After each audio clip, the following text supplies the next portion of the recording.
caramu menuntun kami. Kami bangga punya Tuhan yang luar biasa.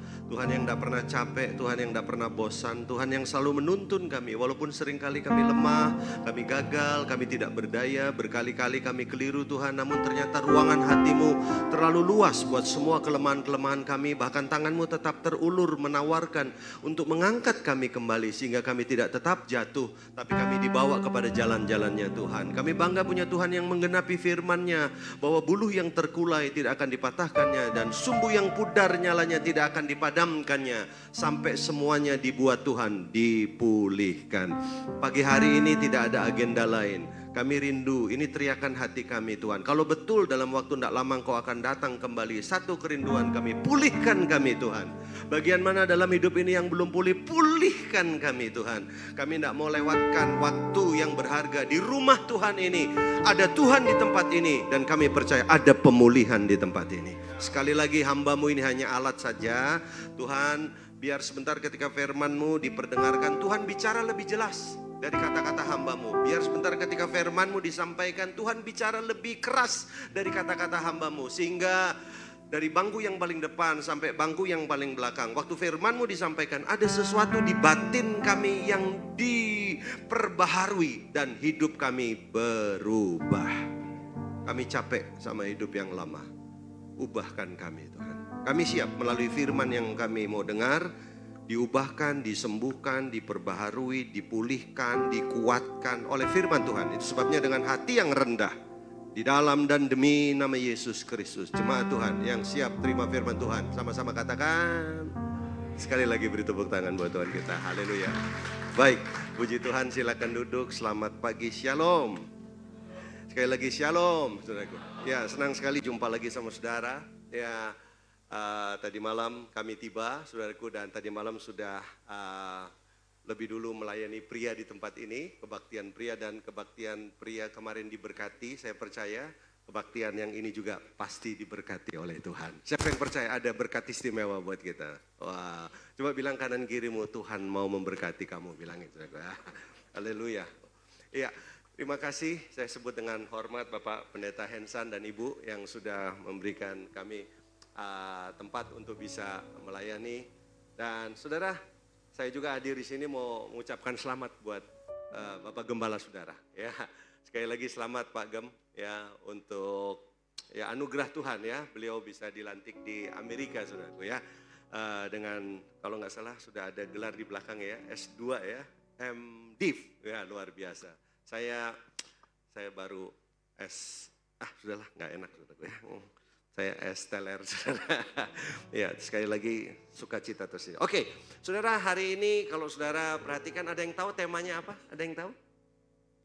Ya, puji Tuhan, enggak tahu, nggak apa-apa saudara ya. Ya, jadi hari ini kalau nggak salah bulan keluarga, betul ya? Bulan keluarga, dan saya mencoba saudaraku untuk waktu ditanya temanya apa, saudaraku saya coba untuk menawarkan yang ada hubungannya dengan kesetiaan. Coba katakan bersama saya, kesetiaan.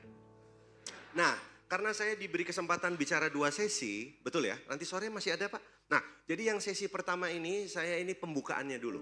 Ya, saudara, saya salah satu orang yang beruntung, saudaraku, karena Tuhan menolong pernikahan kami. Nah, saya ingin mulai dari situ dulu. Kenapa saya terbeban sekali dengan pelayanan di keluarga? Karena kami punya punya pengalaman. Tuhan, apa sih kalau boleh dibilang, Tuhan izinkan kami, saudaraku, ada di satu pernikahan yang unik, saudaraku. Ya, saya nggak tahu saudara udah pernah dengar belum kesaksian saya. Saya pikir bukan hal yang baru sebetulnya. Ya, kami ini menikah muda, saudara. Ya, kami menikah usia 17 tahun. Nah, itu 17 tahun tuh masih anak-anak, saudara. Masih kelas 2 SMA. Ya, saudaraku. Tapi anak-anak kok punya anak. Nah, itu kita, saudara. Ya. Nah, jadi kita berjuang dengan berat sekali, saudaraku. Dan bagaimana, saudaraku, hari ini usia pernikahan kami berapa sayang? 39 tahun, saudaraku. Ya, jadi hari ini, saudara, Tuhan percayakan saya 3 orang anak dan hampir 3 cucu. Jadi ini anak bantu saya masih mengandung dan berarti beberapa bulan yang ke depan ini 3 anak 3 cucu, saudara. Jadi saya sudah opah, ya. Itu yang di depan saya omah, saudaraku, ya. Jadi pernikahan saya sudah opah, omah, saudaraku. Dan bagaimana mungkin menikah usia 17 tahun tapi bisa bertahan 39 tahun? Setuju nggak? Kalau bukan Tuhan itu tidak mungkin. Nah, saya mau bilang begini, apapun keadaan pernikahan saudara, ya, saya percaya saudaraku, selama ada Tuhan di sana, Tuhan yang memulai, Tuhan juga akan menyertai, Tuhan juga akan membawa kita sampai akhir pernikahan. Yang setuju beri tepuk tangan dulu buat Tuhan kita. Haleluya. Ya, nah saya ingin memulai dari seberapa pentingnya sih pernikahan atau keluarga itu. Yuk coba saya akan ajak saudara, kita sama-sama temukan dulu saudaraku pembacaan kita kita buka sama-sama di Ulangan pasal 22. Coba kita lihat di Ulangan pasal 22 ayat yang ke-8. Saya ingin mulai dari sana ya. Ulangan pasal 22 ayat yang ke-8. Halo Gilbert. Waduh, ini jauh-jauh dari Sumatera. Bukan ya? Oh, dari Tegal saudaraku, bukan Sumatera. Ya. Coba kita lihat Ulangan pasal yang ke-22 ayat yang ke-8. Nah, sudah ada di depan saudara. Kalau tidak keberatan cuma satu ayat, kita baca sama-sama ya. 2, 3.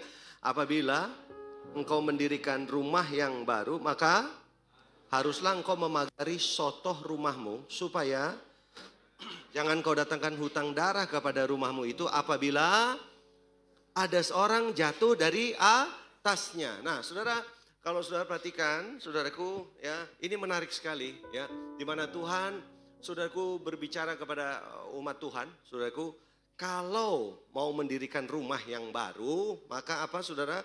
Engkau harus memagari sotoh rumahmu, supaya jangan kau datangkan hutang darah kepada rumahmu itu apabila ada seorang jatuh dari atasnya. Nah, saya mau kasih tahu latar belakangnya sedikit, saudara. Sebenarnya bangsa Israel itu mereka nggak punya standar baku untuk bikin rumah tuh seperti apa. Mereka nggak punya, karena mereka dimulai dari, masih ingat kan, 430 tahun mereka ada di bawah kejajahan Mesir, saudaraku.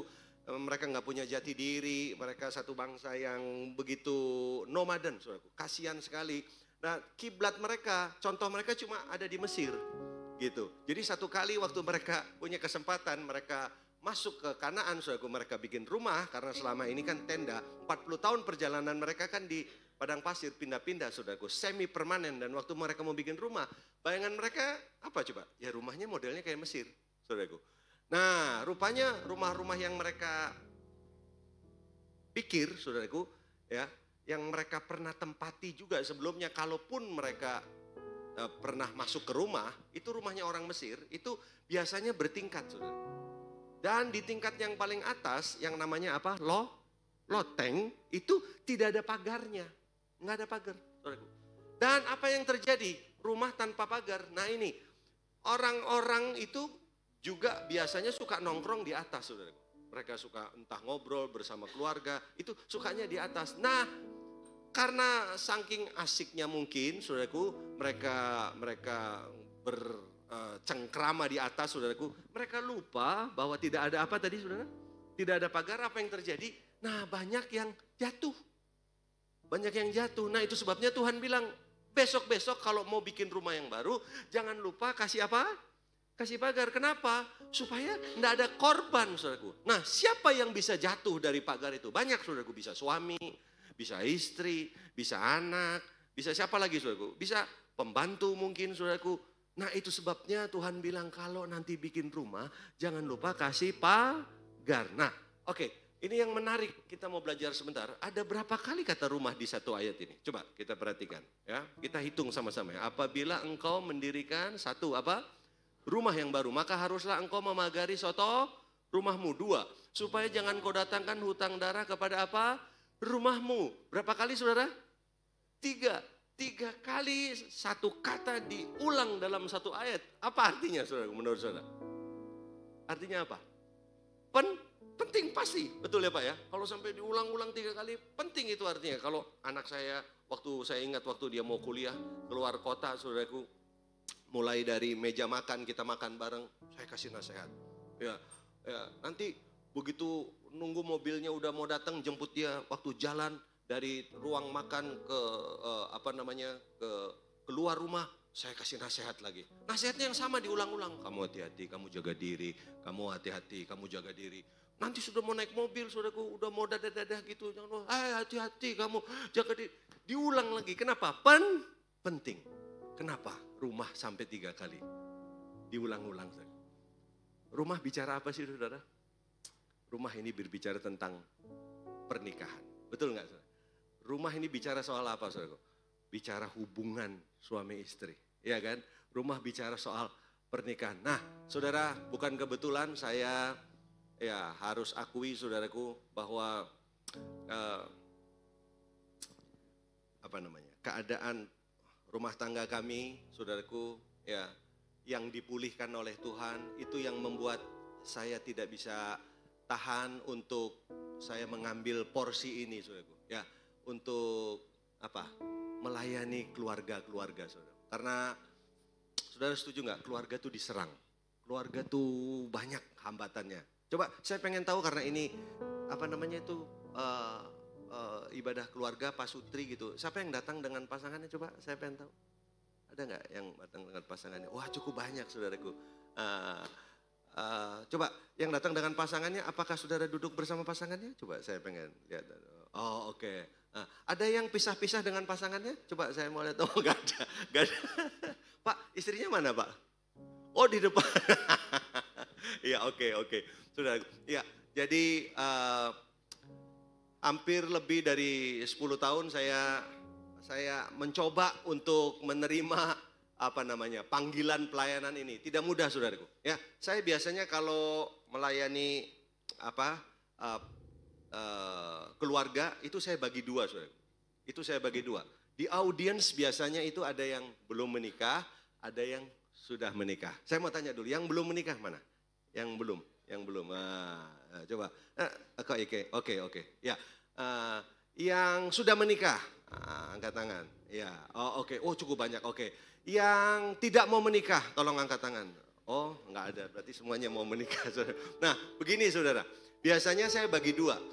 Ya, materi yang saya sampaikan untuk orang yang belum menikah sama yang sudah menikah itu beda.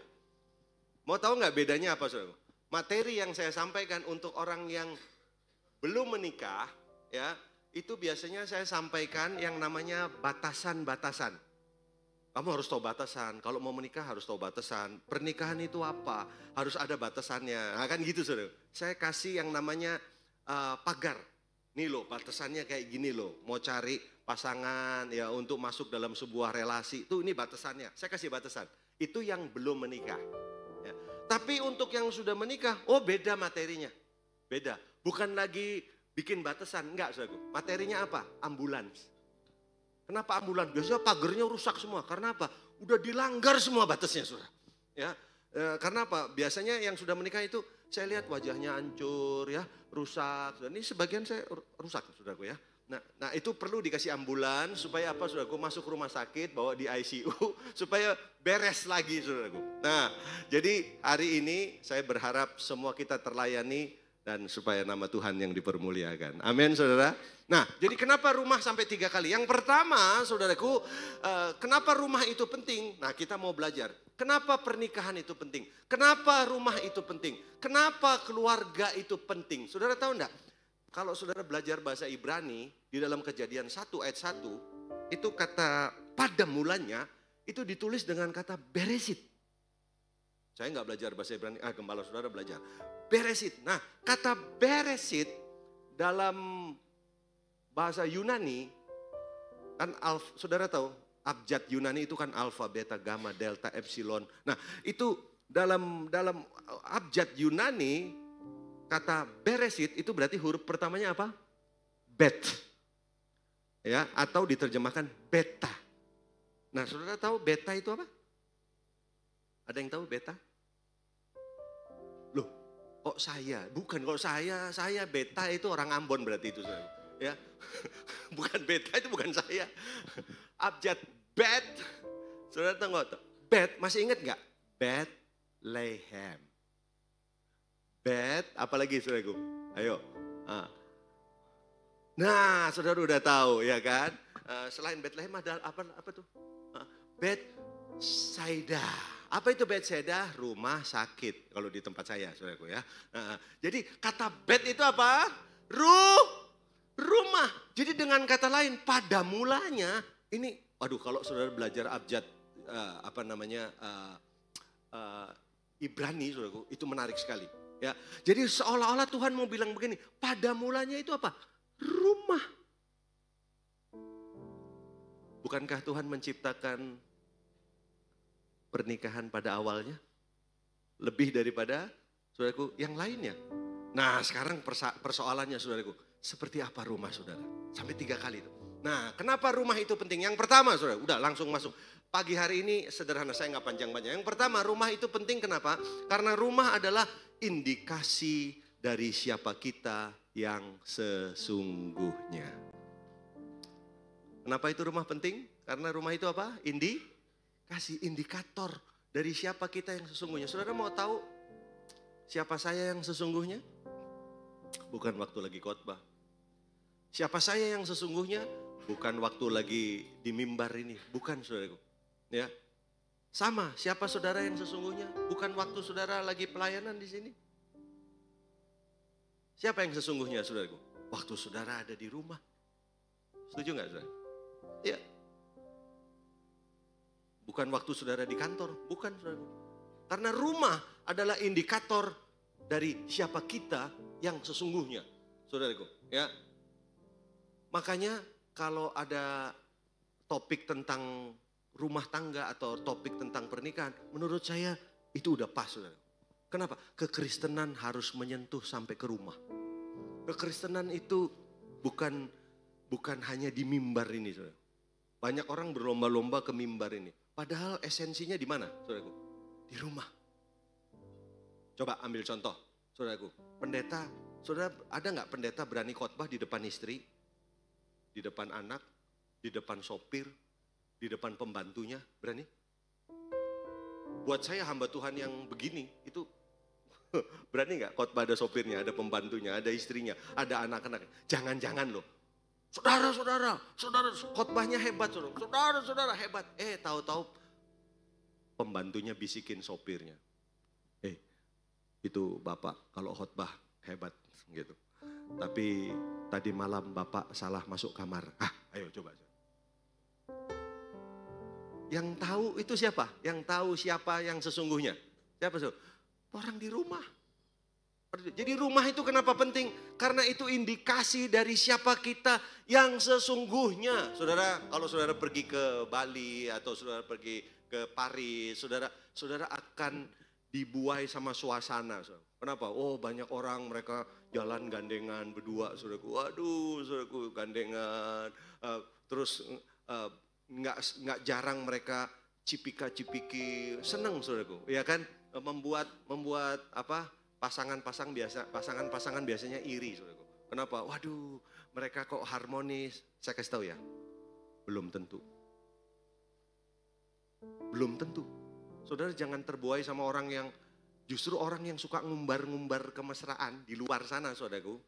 Pertanyaannya begini, ya bagus sih, cium-cium di jalan, bagus, saudaraku. Tapi kalau di sini hati-hati, kalau ini kan kalau di Paris, saudaraku. Ya. Pertanyaannya, masih cium pasangan di rumah nggak? Nah itu yang penting. Ya, masih cium pasangan nggak? Karena, saudara, ya biasanya kita tuh terpancing kalau di luar, ya, gandengan. Kan di Jakarta juga gitu, gandengan sambil nyanyi lagi. Sepanjang jalan Matraman, kita selalu bergandeng tangan, kan gitu, saudara. Tapi masalahnya masih gandengan di rumah nggak? Karena apa? Rumah adalah indikator dari siapa kita yang sebenarnya. Saya punya om, itu dulu dia pernah jadi kepala dari Unilever. Kalau sudah pernah dengar perusahaan Unilever, om saya salah satu direkturnya. Saudara. Itu sekarang om saya sudah meninggal. Dan om saya itu, saudaraku, saya juga pernah datang ke rumahnya dan biasanya orang datang minta nasihat. Contoh, bagaimana sih cari karyawan, karena dia sudah di level atas. Dan beliau itu kalau cari karyawan, saudaraku, itu usianya karyawan itu kalau kerja panjang. Saudara. Karena nggak gampang cari karyawan, betul nggak, saudaraku? Ya kan, berapa banyak orang cari karyawan, baru 1 minggu keluar, 2 minggu keluar. Malah ada yang belum kerja udah keluar. Ada, malah yang begitu karyawannya kerja, yang cariin kerjanya keluar. Gara-gara gak tahan saudaraku sama karyawannya gitu. Nah, tapi om saya enggak, dia kalau cari karyawan itu panjang bisa tahunan gitu saudara. Nah, jadi kalau orang biasanya kalau datang ke sana, itu mereka nanya, gimana sih Pak? Kayak saya nanya, om kalau cari karyawan tuh bagaimana? Tahu enggak om saya jawabnya apa? Dia bilang gini, pertama dia minta kurikulum vitae, CV-nya itu. Dan kalau dia ada feeling, dia lanjut ke di interview. Nah nanti kalau di interview ada feeling saudaraku, dia lanjut kemana? Dia datangi rumah daripada si calon karyawan itu. Jadi umpamanya nih ya, dia tanya kamu sudah menikah? Sudah, kan dilihat dari situ. Nanti kalau dia tanya punya anak, saudaraku ada anak umur berapa gitu.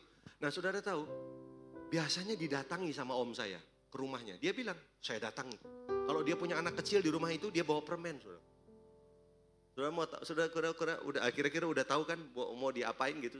Dia datangi anak kecil itu, dia ngomong sama anak kecil itu. Dikasih permen dulu. Nah anak kalau ngelihat permen kan udah semua rahasia terbuka itu. Ya kan? Langsung ditanya sama saya boleh turun ke bawah boleh? Saudara nggak keberatan ya kalau saya khotbah agak jalan-jalan gitu ya? Terakhir saya khotbah langsung pulang saudara. Agak silau. Nah gini saudara. Nah jadi om saya tuh bawa permen terus datengin rumah. Kebetulan di rumahnya ada anak kecil dia kasih permen. Terus saudara mau tahu nggak om saya ngapain tuh? Anak yang kecil itu ditanya. Papahmu kalau marah gimana? Ditanya saudara. Papahmu kalau ngamuk seperti apa? Nah anak mana mungkin bohong, udah dapat coklat. Ya kan? Anak itu langsung jawab. Papa kalau marah ya, terakhir 3 televisi pecah om. Nah, ini kulkas rusak 2 om. Langsung tetot, nggak jadi diterima. Saya tanya kenapa begitu? Om saya bilang begini, kalau sama orang rumah saja dia nggak sayang, sama istri saja dia nggak sayang, ngerti maksud saya? Bohong dia sayang sama kerjaan. Berarti rumah dijadikan apa? Indikasi dari apa? Dari kepribadian seseorang. Halo, bisa nangkep nggak saudaraku? Makanya saudara mau tahu siapa saya, mau tahu siapa pendetamu, mau tahu siapa dirimu. Makanya saudaraku sekali-sekali datang ke rumah pendeta. Kalau perlu bilang sama om saya nginep di sini 2 hari. Gitu. Kenapa? Aslinya pasti kelihatan. Nggak mungkin kita sandiwara dalam 2 hari, nggak tahan saudaraku. Apalagi di keluarga, betul nggak saudara? Ya, tapi sekali-sekali ajak gembala dan ibu gembala nginep di tempat saudara. Itu juga penting. Kenapa? Aslimu kelihatan saudaraku. Ya, sebab semua orang kalau di gereja semuanya alim, semuanya manis. Di gereja mana ada yang pecicilan saudaraku? Nggak ada. Di gereja semuanya manis-manis. Oh kalau nyanyi loncat tinggi-tinggi sekali sampai nyaris tidak kembali lagi saudaraku. Ya, tepuk tangan juga hebat, tepuk tangan kenceng-kenceng, angkat tangan tinggi-tinggi sampai kanan kiri tutup hidung rapat-rapat saudaraku. Kenapa? Mampu soalnya saudaraku. Rumah adalah indikasi dari siapa kita yang sesungguhnya. Nah pertanyaan saya, seperti apa rumah saudara? Makanya bulan keluarga itu bagus nggak? Bagus. Bagusnya apa? Bukan cuma dengar berita, khotbah apa ya. Bukan, tapi gini, perhatikan seperti apa rumah saudara. Makanya ibadah dari rumah ke rumah itu juga bagus. Karena itu akan mendeteksi, seperti apa saudara. Seperti apa? Saudaraku, saya pernah masuk ke rumah salah satu jemaat saudara. Dan itu bukan jemaat saya, bukan. Jemaat di luar kota. Saya diajak sama satu hamba Tuhan, kita dalam tanda petik mau besuk gitu saudaraku, mau kunjungan, kita masuk ke rumahnya. Jujur saudara, waktu kita masuk ke rumahnya, yang nyambut itu anaknya. Waktu kita ketok dibukain pintu, shalom, anaknya yang jawab, shalom om, ayo masuk om. Itu anak kecil loh, silakan masuk om. Itu kita masuk aja kita bisa ngerasakan suasana rumahnya tuh seperti apa. Bisa rasa, ini baru anaknya saudara. Ayo om silakan duduk om, silakan. Terus dia panggil, Papa, ini ada om pendeta, bawa temennya om pendeta lagi gitu saudara. Iya, duduk, terus keluar pasangan suami istri. Saudara jujur waktu kami lihat pasangan suami istri ini, saya sebagai hamba Tuhan, saya bisa merasakan begini. Ada hadirat Tuhan di rumah ini. Saudara pernah masuk ke rumah orang, kita bisa merasakan ada hadirat Tuhan? Harusnya seperti itu. Nah, saya mau tanya sama saudara. Cuma sayangnya ya, kok justru rumah jemaat? Saya pernah masuk rumah pendeta. Loh, kok hadirat setan? Loh, kebalik loh. Kalau itu kan hadirat Tuhan, ini kebalikannya. Jadi kami sebagai hamba Tuhan pun terpukul, saudaraku, bahwa seperti apa rumahmu? Hari ini bersedia nggak, saudara? Kita mau terbuka di hadapan Tuhan. Mungkin selama ini kita jago tampil di sini. Kita hebat di belakang mimbar. Makanya saya nggak di belakang, saya di depan mimbar. Saya nggak mau. Kenapa? Karena kita mau kasih tahu bahwa rumah kita ada Tuhan di sana dan ada hadirat Tuhan di sana. Beri tepuk tangan dulu buat Tuhan kita. Ya. Hari ini siap saudaraku mengubah rumah kita menjadi rumah Tuhan. Amin. Jadi kenapa rumah itu penting? Karena apa? Pernikahan itu penting kenapa? Karena indikasi dari siapa kita yang sesungguhnya. Amin. Jadi sekarang udah dapat rahasia kan? Kalau sudah mau cari karyawan, apalagi mau cari anak mantu, datangi rumahnya. Ya, saudara lihat suasananya kayak apa. Bisa kelihatan kok. Kita tuh masuk ke, semua kita tuh punya yoyusa. Semua kita tuh punya atmosfer. Betul gak? Jangankan pribadi kita, warna baju kita aja ada suasana. Loh, saya mau tanya, saudara kalau maisong tahu datang ke tempat orang meninggal, berani pakai pakaian merah? Panik gue? Oh, pakai pakaian merah, begitu ke depan, aku, bro, silau. Oh, begitu, mayatnya bisa ngomong gitu. Kenapa? Karena, ya nggak ada sih begitu, saudaraku. Ya, nggak ada, itu lebay. Maksud saya begini, karena warna itu punya apa? Punya suasana. Orang lagi berduka ya jangan merah. Kan begitu nggak? Betul nggak, saudara? Nah, sama pribadi kita juga itu punya suasana. Pribadi itu loh punya suasana. Ambil contoh, saudara. Saudara pernah nggak, saudaraku, lagi kumpul banyak orang gitu ya. Atau katakanlah saudara bertiga gitu, kumpul bertiga. Lagi semuanya diem. Lewat satu orang ini. Begitu lewat satu orang ini, wah langsung rame. Langsung yang tiga ini langsung ketawa-ketawa. Kenapa? Karena satu orang ini bawa suasana. Betul? Pernah punya orang yang kayak satu ini begitu lewat, wah jadi rame. Tapi pernah nggak saudaraku? Ya, begitu lewat kita nih lagi rame, tiga lagi ngomong enak-enak, begitu lewat satu orang langsung pada diem. Pernah juga? Pernah? Kenapa? Karena satu orang ini juga bawa suasana horor. Begitu lewat sudah, awas lagi teko ki wonge teko ki, meneng. Langsung cep semua. Pernah? Karena apa? Setiap orang bawa apa? Suasana. Atau pernah juga nggak Pak? Ya, pas kita lagi seneng-seneng ngobrol, begitu lewat satu orang ini, kita semua pada pegang dompet. Pernah? Berarti suasananya apa ini? Jaruk duit. Cepet dulu dong. Nah, ada orang-orang. Jadi semua kita bawa suasana. Loh, saudara tahu nggak? Saya ini hampir 40 tahun pelayanan, saudara. Saya itu masuk ke satu gereja juga bisa tanya sama Bapak Gembala saudara. Kalau kita pelayanan tuh bisa rasa loh suasana, betul nggak? Ada suasana. Loh saya ini kesini, loh ini ada suasananya. Dan puji Tuhan, sebentar ya, saya cek dulu. Ini bagus kelihatan ya, bagus. Bagus. Ya, kita tahu, kita semua punya suasana. Siapa yang rindu rumah saudara? Ada suasana sorga di sana. Amin. Nah, caranya bagaimana saudaraku? Nah, kita perlu membangun. Nah, yang kedua, saya selesaikan dulu. Ya, kenapa sampai 3 kali? Kenapa rumah itu penting? Yang kedua, yang pertama rumah itu adalah indikasi dari siapa kita yang sesungguhnya. Yang kedua, rumah adalah apa saudaraku? Fondasi dari bangunan yang ada di atasnya. Katakan bersama, rumah itu fondasi. 2, 3. Rumah itu apa? Fondasi. Jadi rumah itu apa? Fondasi. Apa sih fondasi itu? Dasar. Alkitab mencatat di Lukas pasal 6 ada 2 dasar, ada 2 fondasi. Ya, Alkitab mencatat ada yang pertama ada rumah yang dibangun fondasinya pasir, tapi ada yang kedua apa?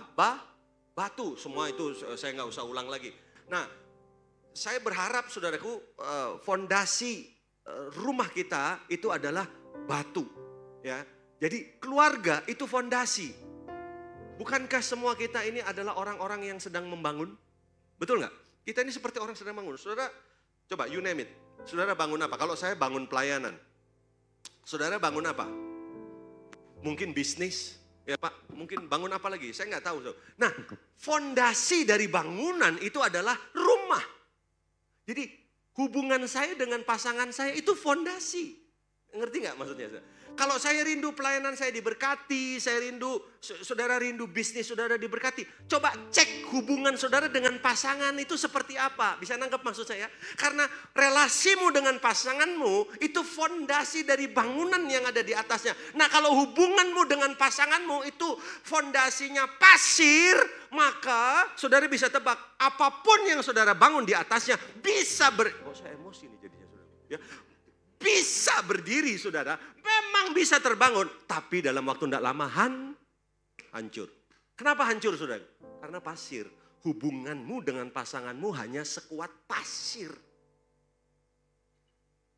Tapi kalau saudara mau bangunannya itu tinggi ke atas dan kuat, maka fondasinya harus apa? Batu karang. Nah sekarang saudara cek. Coba bilang kalau yang datang dengan pasangannya, ternyata kita berdua fondasi. Bilang gitu saudara. Ya.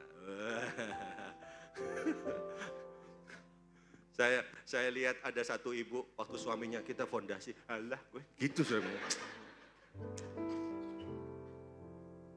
Guyon. Ini fondasi. Mau saya buktikan fondasi? Coba 1 Petrus 3 ayat 7. Coba lihat. 1 Petrus 3 ayat 7. Nih fondasi, coba lihat. 1 Petrus 3 ayat 7. Yuk baca sama-sama yuk. 2, 3. Demikian juga kamu. Suami-suami hiduplah bijaksana dengan istrimu sebagai apa? Kaum yang lebih lemah. Hormatilah mereka sebagai teman pewaris dari kasih karunia. Yaitu apa? Kehidupan. Supaya apa? Supaya doamu jangan terhalang. Coba saya mau tanya, itu fondasi banget gak? Halo? Basic gak? Fondasi gak? Iya kan? Supaya doamu jangan terhalang. Nah sebelumnya saya kasih tahu dulu ya. Ini kalau saudara baca satu perikop ini, satu perikop itu cuma 7 ayat. Dari ayat 1 sampai 7. Nah yang menarik saudaraku ya. Tuhan itu bicara kepada suami itu cuma ayat 7. Cuma ayat 7 Pak. Tapi mau tahu gak Pak? Dari ayat 1 sampai 6 itu buat istri. Waduh jadi Tuhan itu bicara sama istri. Bohwat saudaraku. 6 ayat. Minta ampun. 6 ayat. Ya. Sampai 6. Saudaraku. Suami itu cukup 1 ayat. Coba istri bilang sama suamimu, ternyata kamu makhluk 1 ayat. Bilangin saudaraku. Ya. Tapi jangan salah Pak. Yang 1 ayat ini yang menentukan. Lihat.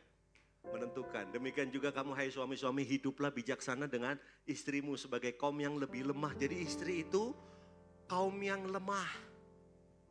Kita mesti bijaksana sama yang lemah ini. Oh saudara jangan main-main loh.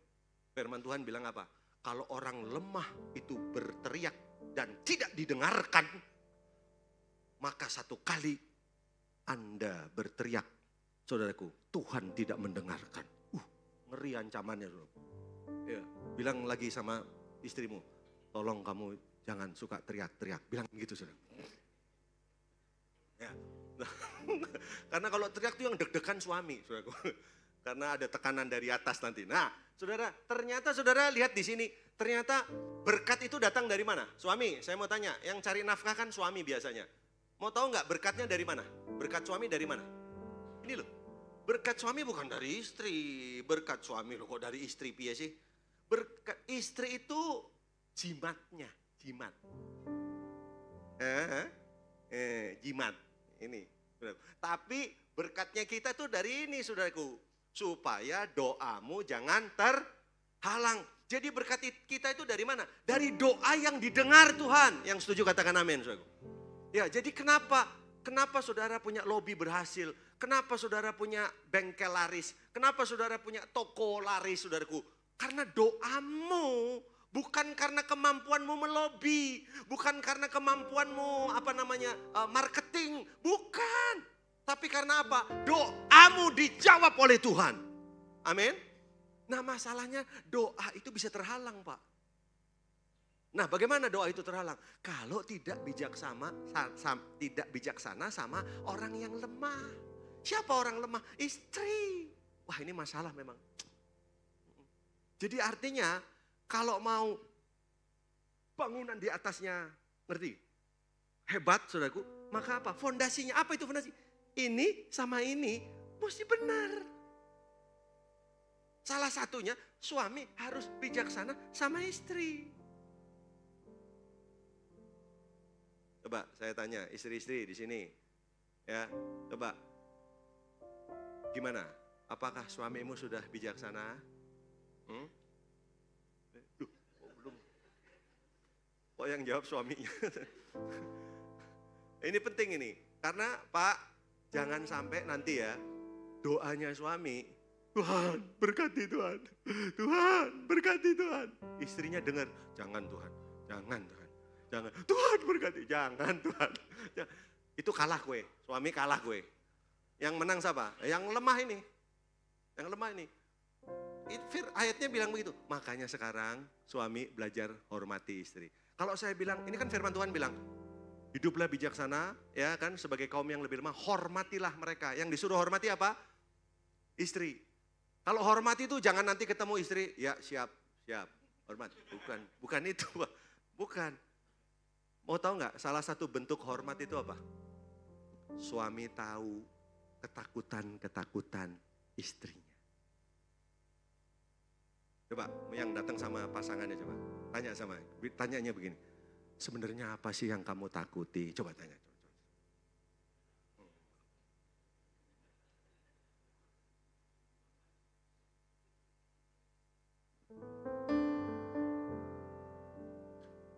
Ya, sayangnya kan kita bukan lagi retreat keluarga. Kalau retreat keluarga harusnya kita tanya betul-betul tuh.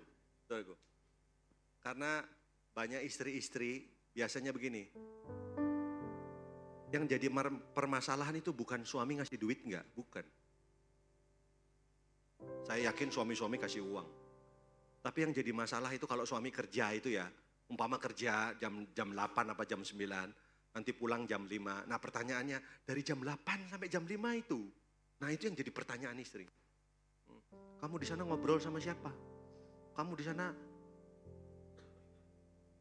chatting siapa? Kamu itu bisa jadi ketakutan, bisa. Saudaraku. Nah, kalau ini nggak dibuka, saudaraku, ini jadi sebuah apa? Jadi sebuah misteri dan jadi duri dalam daging, saudaraku. Ya, kalau tidak jadi batu sandungan. Ah, coba, saudaraku. Suami teriak, Tuhan berkati. Istri berteriak, jangan Tuhan. Nah, itu yang didengar siapa? Saudara tahu enggak definisi fondasi? Kan tadi hubungan suami istri itu fondasi kan. Saudara tahu definisinya fondasi? Pepatah bahasa Inggris bilang gini, foundation predict the future. Fondasi itu memprediksi apa? Masa depan. Jadi saudara mau tahu masa depan keluargamu seperti apa? Itu dilihat dari mana? Dilihat seperti apa hubunganmu dengan pasanganmu. Ini saya cuma kasih apa ya? Ini saya belum khotbah loh, belum loh saudara, belum. Saya baru kasih prolog ini. Supaya saudara ngerti. Kenapa rumah penting? Penting gak rumah? Satu, penting karena indikasi dari siapa kita yang sesungguhnya. Makanya waktu saudara datang ke rumah seseorang, stop orang. Maksudnya begini, orang yang ada di dalam rumah itu tidak bisa sandiwara lagi. Karena sudah ketahuan. Makanya saudaraku, hamba Tuhan itu harus berani buka rumah. Supaya apa? Bisa dinilai. Bisa dijadikan contoh saudaraku. Nah, jadi sekali lagi yang kedua, kenapa rumah penting? Karena itu fondasi dari bangunan yang ada di atasnya. Makanya hari ini, dengar suami-suami, kalau omsetmu menurun, ya, engkau punya masalah dengan apa lagi saudaraku? Dengan finansial, jangan cepat-cepat pinjam utang di bank, jangan. Yang harus diberesin apa? Bagaimana hubunganmu dengan pasangan? Wah. Cari tahu. Apa gejolak batinmu sayangku? Wah gitu. Ya. Apa yang, nah ini nanti kita urus di retreat. Di retreat ini ngurusnya. Nggak bisa, ini kan paket hemat. Paket hemat. Kalau lengkap, wah susah aku. Oh kelihatannya ini masalahnya berat ini Pak, ini masalahnya berat. Ya, nanti kita urus di situ saudara. Ya, karena menarik sekali. Karena gini, masing-masing urusan keluarga itu ada yang sama. Gak ada yang sama. Kalaupun kita punya masalah di dalam relasi pasangan, derajatnya beda-beda. Gak ada yang sama persis, tapi prinsipnya sama. Siapa yang percaya firman Tuhan adalah jalan keluar buat semua masalah kehidupan kita? Beri tepuk tangan dulu buat Tuhan kita, haleluya. Nah, jadi saudaraku perlu, saudara mau diberkati lebih lagi, amin? Saudara mau lihat apa yang saudara lakukan itu diberkati Tuhan? Bereskan, bereskan. Yang ketiga, udah selesai. Karena sesi 1 saya cuma bicara ini dulu. Nah nanti yang sesi 2 nanti sore, makanya datang lagi tolong. Nanti sore saya bawa pesaksi saudara. Saya bawa pesaksi, saya baru akan masuk di topik tentang kesetiaan. Ini saya baru pembukaannya dulu. Tapi bukan berarti ini selesai, belum. Sesi pertama ini ada 49 poin. Tapi saya cuma kasih 1. Nah itu. Sekarang yang ketiga. Oke.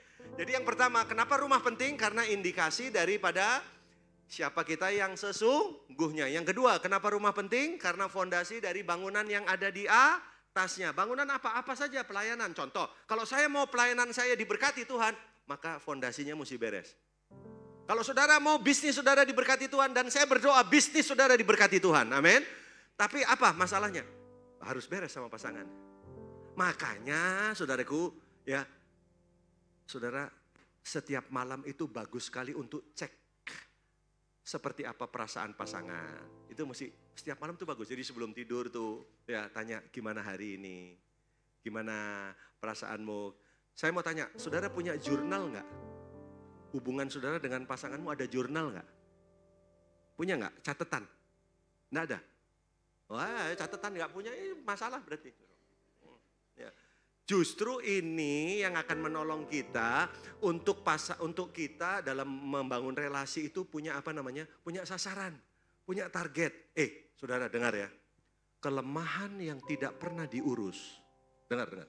Kelemahan yang tidak pernah dibereskan akan menjadi monster di hari depan. Itu kemarin tadi malam saya sudah ngomong sama pria-pria. Jadi kelemahan jangan. Saudara ngerti kelemahan nggak? Kelemahan yang tidak diurus. Saya kasih ilustrasi ya. Satu kali, saudara, saya ini punya beberapa puluh tahun yang lalu saya punya masalah di pinggang.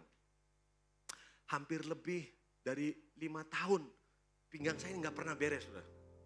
Udah pijet, udah apa, sampai tukang pijetnya tangannya kesleo, mijet saya itu. Jadi bukannya dia benerin saya, dianya yang rusak tangannya. Karena sudah berkali-kali pijet, tetap nggak enak. Satu kali di Jakarta, di apa tuh, mall apa namanya? Bukan di mall Taman Anggrek. Loh kok tahu Pak? Wah, medeni ini kok tahu Bapak? Iya, Taman Anggrek, betul Pak. Terima kasih Pak, terima kasih. Iya, enggak maksudnya cocok jawabannya gitu. Iya. Nah, betul sekali, Taman Anggrek. Kan banyak taman di Jakarta kan. Bapak bisa tepat loh. Kenapa bukan Taman Safari? Kan bisa juga. Oh itu bukan mall ya? Bukan ya. Nah, betul Pak, taman. Nah rupanya di situ ada Shinsei dari Tiongkok. Bayangkan, Shinsei dari Tiongkok. Nah, Shinsei-nya mirip kayak Bapak ini bajunya. Makanya saya lihat Bapak, loh kok saya ingat Shinsei. Ini jangan-jangan Shinsei? Enggak, bukan. Nah, saudara, jadi pakai baju begini, saudaraku. Nah, itu kalau mau konsultasi jelas Pak tulisannya KWI Pak.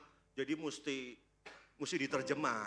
Nah, saya bisa KWI tapi KWI yang tinggi sekali gitu saja. Yang bawah-bawah saya nggak bisa. Ya, sepupau abusa. Ya, jadi singkat cerita saya datang konsultasi. Bahwa ini saya nggak enak sudah bertahun-tahun. Saudara tahu nggak apa yang dilakukan sama Shinsei-nya Pak? Shinsei-nya nyuruh saya begini, ya Pak silahkan tidur. Jadi suruh tidur tuh, tidur, udah. Tapi diterjemah loh, bukan yang ngomong aja. Tidur terus duduk, jalan, duduk lagi, tidur, duduk, jalan, duduk, tidur. duduk, jalan. Saya bilang ini kayaknya cari masalah nih Shinsei ini sama saya. Ya, ini yang benar yang mana nih? Saudara ngerti nggak? Dapat pelajaran nggak di sini? Shinsei, pinter Shinsei. Jadi saya bilang kamu ini sebetulnya ternyata saya lagi didiagnosa, lagi diobservasi Pak. Langsung Shinsei-nya bilang, ini gampang. Gitu. Terapinya juga gampang. Bener saudaraku. Langsung diterapi sama dia itu. Sekali doang saudaraku. Langsung. Saya bisa, mau apa? Saudara mau? Bisa. Oh dulu gak bisa, mau gini, ada gitu. Ada bisa begitu saudaraku. Ya, ternyata saudara tahu gak? Apa yang dia lihat? Nah ini saudara nggak tahu kan? Dia ngelihat cara saya bangun, cara saya duduk, cara saya jalan. Itu yang dinilai Pak. Nah saya pikir, pakai bahasa Jakarta ya, apa salahnya gue? Iya kan, maksudnya tidur gue biasa aja, bangun biasa. Emang bangunnya masa saya mau bangun dari tidur saya joget dulu kan gak mungkin saudaraku. Ya bangun biasa. Ternyata dia bilang gini, Bapak salah cara bangun. Oh iya saya lupa. Maaf ya, saya dulu beratnya saya 117. Sekarang saya udah turun saudaraku. Saya overweight Pak. Nah dia bilang begini, Bapak dengan berat badan seperti itu tidak boleh bangun tidur. Ini saya nggak bisa praktekin ini saudaraku. Nggak boleh bangun tidurnya langsung gini loh. Nggak boleh Pak. Itu udah kena di sini. Nggak boleh, jadi bangunnya tuh harus miring dulu. Ini Pak, numpuk ini Pak. Harus gini dulu, nekannya pakai ini. Tek baru duduk, nggak boleh langsung jalan. Itu, nangkep nggak saudaraku? Jadi kebiasaan yang saya pikir tidak ada masalah, ternyata itu masalah. Bisa ngerti? Kenapa hari ini rumah tangga bermasalah? Karena ada kelemahan-kelemahan kecil yang tidak pernah diatasi. Akhirnya itu menjadi kebiasaan. Akhirnya mengakibatkan apa? Ada masalah. Sebenarnya saudara dengan pasangan saudara itu baik. Harmonis. Tapi persoalannya di mana? Itu masalah kecil yang tidak pernah dibereskan. Ini ya, saya merasa beberapa di antara saudara, saudara ini kena masalah sedikit aja langsung saling mengutuki, bunuh-bunuhan, saudaraku, kalimatnya medeni, saudaraku. Ya, kenapa? Karena ada kelemahan yang tidak diatasi. Tapi cerai juga enggak, tetap uwel-uwelan bareng. Tapi di sini seperti kayak ada bomnya dari yang lagi perang itu saudaraku, ya. Itu sekali-sekali bisa dor gitu. Kenapa? Karena ada kebiasaan-kebiasaan yang tidak pernah dibereskan. Nah, bagaimana cara membereskan ini? Enggak bisa, ini kan paket hemat. Itu mesti di camp keluarga saudaraku. Nah, kita bedah pelan-pelan itu di sana. Sekarang yang ketiga, udah selesai. Yang ketiga, rumah apa tadi saudaraku? Kenapa rumah itu penting? Yang pertama, dari pertama apa? Indikasi dari kita yang sesungguhnya. Yang kedua apa? Fondasi. Yang ketiga, nah mari kita baca, tolong. Ayat terakhir yang tadi, diulang dari pertama. Ulangan pasal 22 ayat yang ke-8, coba lihat. Ayat yang pertama tadi bisa ditayangkan lagi. Nah yuk sama-sama terakhir yuk. Apabila engkau mendirikan rumah yang baru, maka haruslah engkau memagari suatu rumahmu supaya jangan kau datangkan hutang darah kepada rumahmu itu apabila ada seorang jatuh dari. Yang ketiga, kenapa rumah penting? Karena dari rumah itu korban bisa terjatuh. Ada korban. Siapa yang bisa jadi korban? Bisa suami, bisa istri, bisa juga anak. Saudara, saya mau tutup dengan cerita ini. Saya adalah salah satu anak yang jadi korban. Kenapa saudara? Karena rumah tidak ada pagar. Saya cerita begini malu sebetulnya saudara. Tapi saya mau cerita supaya saudara dapat gambar besarnya dari rumah ini. Betapa pentingnya rumah itu. Punya pagar. Tapi nggak ada pagarnya saudara. Nah kita cari tahu dulu yuk. Siapa pembuat pagar? Yuk kita lihat. Kita buka sama-sama saudaraku di Amsal. Coba. Amsal 22 ayat 28, coba lihat. Nah, Amsal 22 ayat 28, yuk kita lihat ya. Sama-sama yuk baca yuk, 2, 3. Jangan engkau memindahkan batas tanah yang lama yang Ditetapkan oleh nenek moyangmu. Jadi pembuat batas itu siapa Pak? Siapa pembuat batas? Nenek moyang.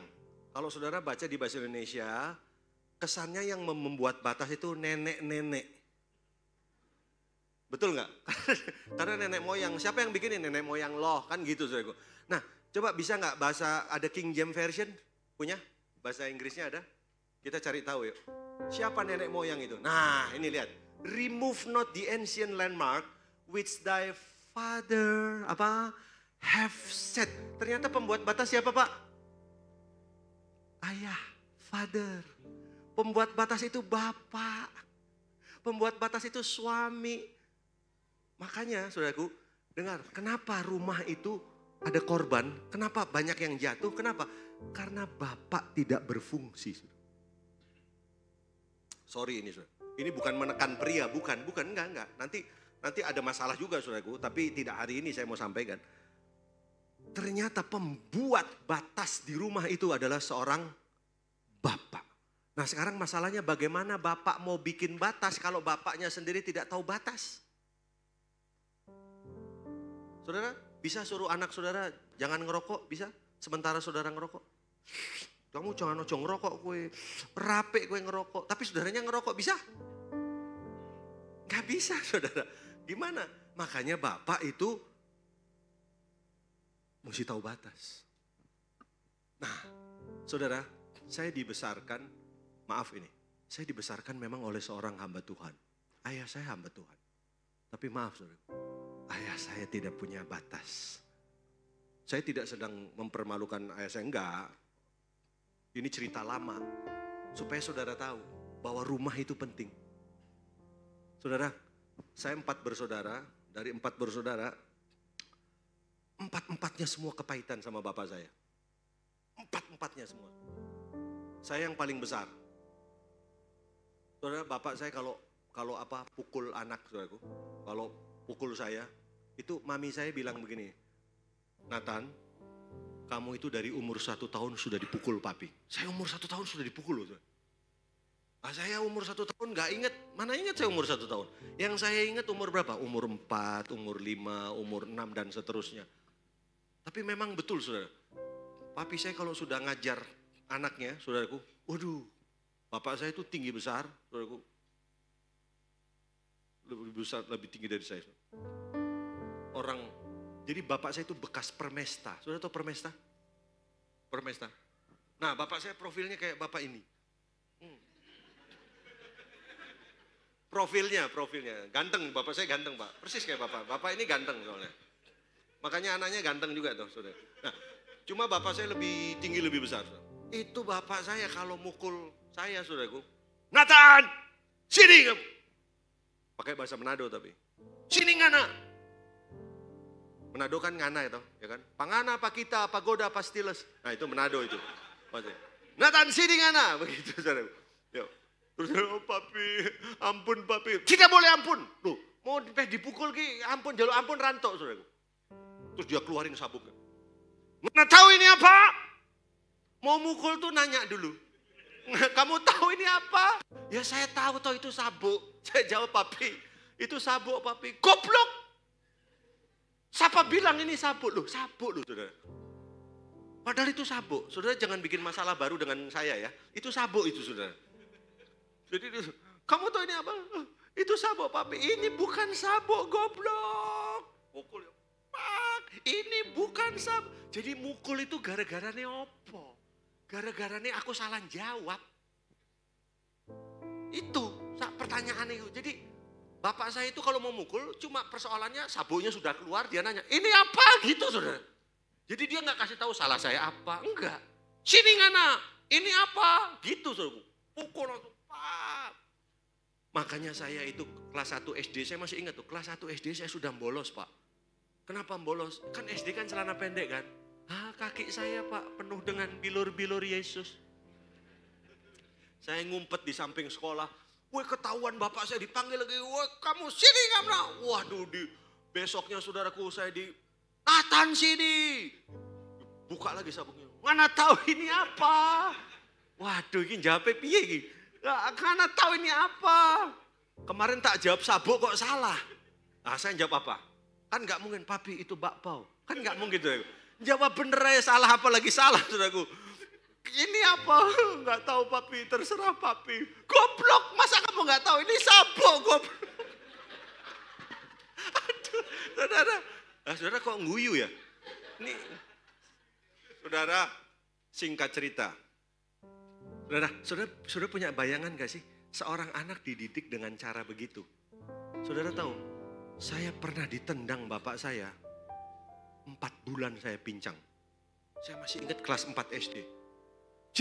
Sini kan? Gitu. Dia papi saya kan tinggi besar. Dia tusuk saya pakai tangannya, Pak. Dia tusuk di sini. Pak, Pak, dia tahu tempat-tempat mana yang ya, kalau nggak percaya saudara latihan coba di sini. Itu langsung jatuh saya. Begitu jatuh, bukannya diangkat, ditendang saya. Bangun, berdiri, goblok, berdiri, Pak. Dia tendang, Pak. Itu persis kena sini, Pak. Saudara tahu, itu sekali tendang, Pak. Kena sini, ini.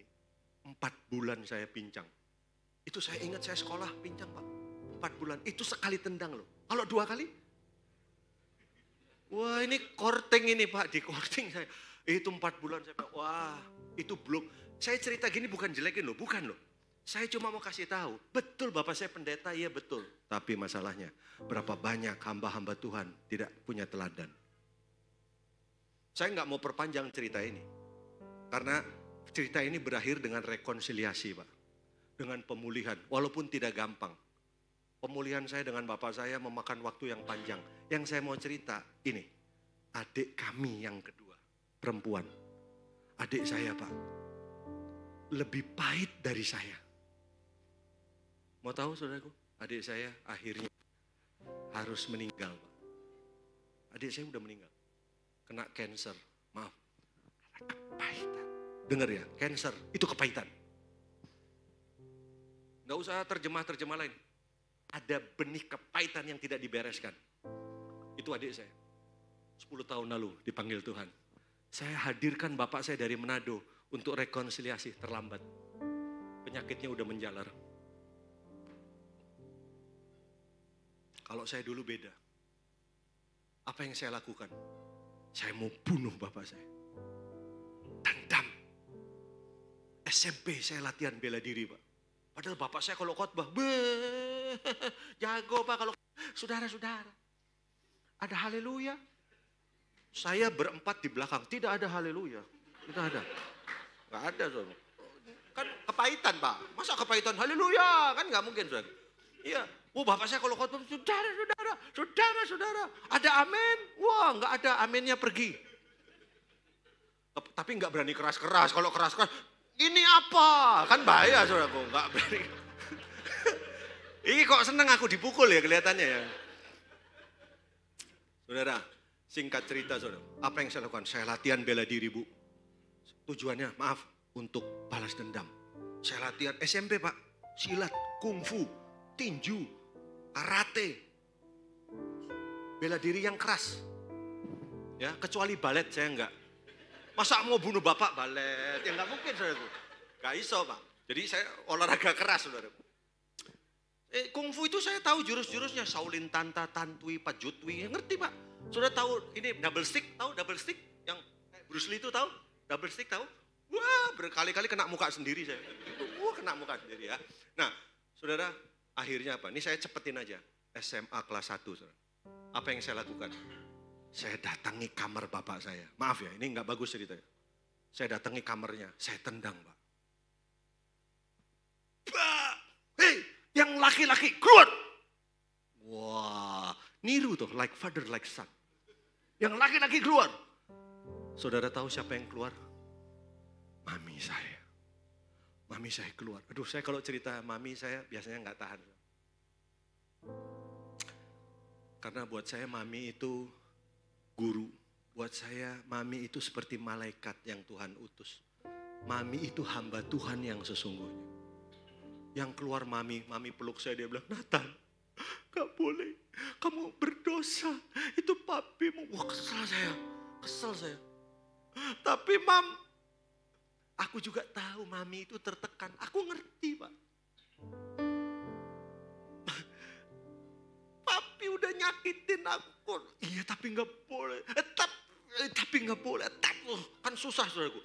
Begitu mami yang ngomong, akhirnya saudara, saya ingat tuh mami kalau peluk saya. Terus dia bilang, jangan, nggak boleh. Mami saya itu kepahitan juga. Itu maaf ya, mami saya dipanggil Tuhan usianya masih terlalu muda, 50 tahun. Bayangkan, 50 tahun. Jadi saya masih pengen bareng mami, udah enggak ada mami. 50 tahun saja. 50 tahun, terlalu cepat 50 tahun. Hati-hati yang 49 ya. Oh enggak, ini enggak apa-apa maksudnya. Cuma ngancam aja ya. Nah, saudara, singkat cerita itu kelas berapa tadi? Kelas berapa? Kelas 1 SMA. Saudara, saya bilang gini sama bapak saya. Saya tidak bisa bunuh kamu. Ya, sejujurnya memang nggak mungkin saya bunuh bapak saya. Itu kan emosi, Pak. Itu papi saya kan tinggi besar. Itu waktu saya tendang itu kan, keluar. Papi saya rupanya kaget ya. Oh, ini anaknya kok sudah berani ngelawan. Saya punya geng motor saya di Cirebon. Saudara. Punya. Makanya saudara, anak pendeta kalau bapak pendetanya nggak bertobat, anak pendetanya lebih jahat dari preman. Serius saya ngomong, saudara. Beberapa anak pendeta yang saya kenal, meninggal di depan gereja. Ditusuk sama preman. Karena apa? Kepahitan. Itu bapak saya waktu saya bilang, keluar. Dia enggak keluar, saudara. Dia duduk di tempat tidur. Ya kalau dia keluar, saya yang lari pasti. Ya enggak menang sama bapak, enggak menang. Enggak mungkin dong. Itu karena luapan emosi dari si anak, saudara. Tapi saya bilang apa? Saya tidak bisa bunuh kamu sekarang. Tapi saya akan bikin malu kamu. Nah, mau tahu apa yang terjadi? Kelas 2 SMA. Tadi kan sudah bilang saya menikah muda kan. Kelas 2 SMA. Apa yang saya lakukan? Saya hamili satu perempuan. Tendang. Tujuannya apa? Bikin malu bapak. Supaya dipecat. Ngerti ya saudara? Nah tapi ini yang jadi masalah. Bapak saya malu? Nah enggak. Masalahnya enggak. Saudara. Masalahnya enggak. Yang repot saya jadinya. Saudara. Ya. Wah akhirnya saya menikah kan. Menikah muda. Waduh saudara. Apa yang terjadi? Waktu saya hamili wanita itu. Perempuan itu hamil. Kan saya hamili. Kenapa dia hamil? Karena dia perempuan. Kalau laki ya nggak bisa saudaraku. Ya, singkat cerita, akhirnya kita menikah. Di bawah umur. Apa yang di bawah umur Pak? Jadi, nah pernikahan dini. Nah, apa yang harus dilakukan? Saya harus ngadep Pak Hakim. Saya harus. Jadi yang menikahkan kita pengadilan Pak. Karena di bawah umur, nggak boleh. Jadi saya harus ngomong gini sama hakimnya, Pak Hakim tolong nikahkan kami. Terus Pak Hakimnya ngomong, kalian berdua diberi dispensasi oleh negara untuk melangsungkan pernikahan. Ketok palu 3 kali. Resmi. Wah, medeni saudaraku, pernikahannya di pengadilan. Begitu hakimnya bilang, resmi. Wah kita senang, hore, kawin. Wah, tapi kan kita nggak ngerti arti perkawinan, saudaraku. Apa yang terjadi Pak, saya dengan dia? Sudah nggak usah Pak.